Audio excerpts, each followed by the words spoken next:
right now I'm going to show you how to dilate this triangle ABC. So if I read my directions carefully, I can see that my scale factor in this case is 1/2, so that's the number I'm going to be multiplying my distances by, and my center of dilation is at the point 2, 0. So I'm going to mark my center of dilation right now. This point is important because it's going to be my reference point for figuring out where to move each of my points to after I perform the dilation.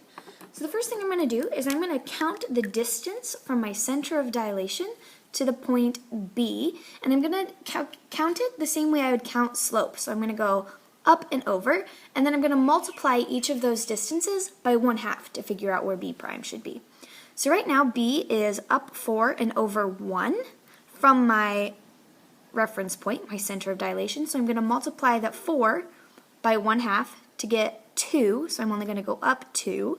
And then my over distance was 1, and I need to multiply that by 1/2 as well. 1 times 1/2 is 1/2. So I'm going to go up 2 and over 1/2. So that is where my new point B prime is going to be. And I'm going to do the same thing with A and C.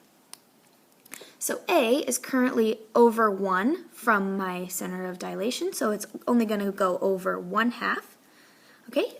And currently A is up 8 from my center of dilation. So if I multiply 8 by 1/2, I get 4.